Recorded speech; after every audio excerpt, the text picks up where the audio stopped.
Good day. We're going to talk about a Hebrew letter called Tsade or Tsade. Uh, there's different pronunciations today, and I hope that you can gain some insight from the study of this letter. It is the number 90. Every Hebrew letter has a numeric value, and the Tsade is 90, number 90. It means to wait or to be rooted, to chase, hunt, or search. And here we have the ancient pictograph of the letter, which is a man laying on his side. So he's waiting. He has a spear. It's attached to him, and so that it can have a meaning of being attached as well in some cases. And so he's waiting there for his prey, waiting for the prey to come. So it has that idea of hunting and searching in it, but also being rooted because he's there on the ground. He's not moving. And one of the ancient ideas of the letter was actually a tree being rooted into the ground. So we have an ending Tsade. Not all the letters have ending letters, but this one does. And at the end of the word, the Tsade will look like this, with the stem going down, and it's grown. And so here's something that's rooted and grown down is the idea. And we'll talk about that a little more in a minute. But this is at the end and in the beginning of a word or in the middle of a word, the letter will be shaped like this. And so the Tsade is the first letter of righteous or righteousness. And I didn't mention it's the 18th letter of the Hebrew alphabet. So we've got a few more to go here. It's the first letter of righteousness or righteous. And so it has an interesting meaning when you look at the letters in the word, the etymology of the word. And so you have this rooted and waiting, and there's an entrance into a fullness that is beheld. And so the person, the righteous person is considered to be somebody who is rooted, someone who has waited on God and sought God and searched for Him, and an entrance has been made to that person into something, into this fullness. The idea is it's ripe fruit. That righteous person has fruit, and they have ripe fruit, the fruit of righteousness. We talk about the fruit of righteousness. So the righteous person bears fruit. They go to that fullness, and we'll talk about this other Hebrew letter here, the kuf, that has to do with that fullness. Well, basically, one of the ideas there is that there's ripe fruit and it's ready to fall. It's going to drop off. It's so ripe. And so that righteous person has spent the time and waited, and this work has been done into them. God has entered them, or they have entered into this place where they actually have fruit now, full fruit. It's the fullness of time. And you can see that fruit. It's beheld. And so that's the idea behind righteous. When you look at someone, you see their fruit.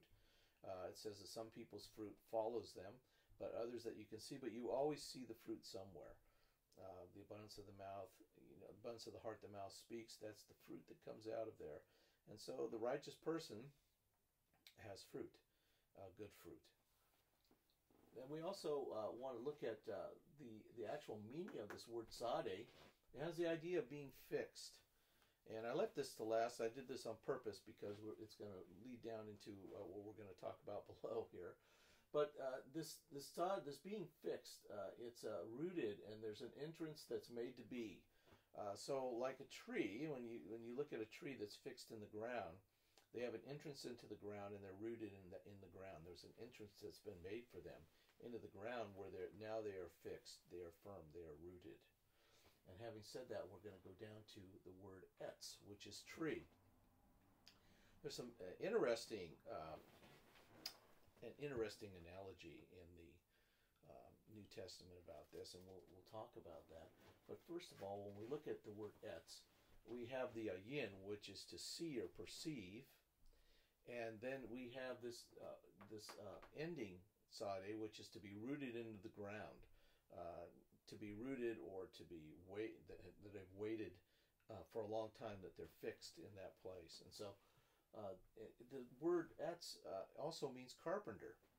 And so we have some interesting analogy here. Jesus' father, and some would say Jesus himself was a carpenter. And he does this miracle here that we see in Mark 8:24. that he comes and he lays hands on a person, and he asks the person how he saw. I see men as trees. And so this waiting, this was what he was waited for. He was the one that was waited for. Yeshua was the one that they were waiting for to see. And so I believe it's prophetic in that here's the one we've waited to see, the carpenter. Here is the one that's rooted, that we see the root now, the one that is rooted, the righteous one. We see him now. And so then he lays hands on him again, he can see clearly. And so a tree also has always been considered a righteous person. And so because they're rooted, they're grounded, as we see in Ephesians 3:17, to be rooted in, Paul uses this analogy, this very Hebrewish way of saying to be full of love is to be rooted and grounded in love. And so we want to be those righteous people. We want to be those trees. We want to be rooted in the Lord. We want to be rooted and grounded in his love. So I encourage you just to spend that time with him. Wait for him. Search for him. Seek him. There was a time in my life that, and I guess we can talk about contemplative prayer a second here because it's apropos.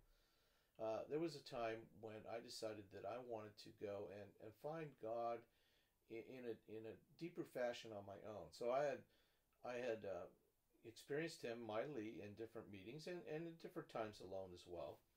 But I felt this yearning that I was going to go and went with some friends. We went out to the desert, and my friend his parents had a house out there, a home out there, and so we went there. And I decided I was going to go in this room, and I was just going to wait for God to come. I didn't care how long it took. I was going to wait for him to come. And after an hour or so, he did come. And so, once you tasted it, then you'll wait even longer if you have to, but you'll wait until he comes. And as you do that more and more, God will come faster and faster because your faith increases. You expect him to come more and more on his own. And so there is that blessing in waiting that he will come. And when he influences you, he changes you. He's the one that makes you righteous. You can't do this on your own. You need him. And so he comes and he roots you. He makes you that tree. And so I just encourage you today, if you haven't done that, if you haven't tried to go and wait on the Lord by yourself and just for him to come and to speak to you, to minister to you, for his presence to come, I encourage you to go out and do that. And if you had, I encourage you to keep doing it. It will root you and ground you. It will make you stronger. It will make you firm.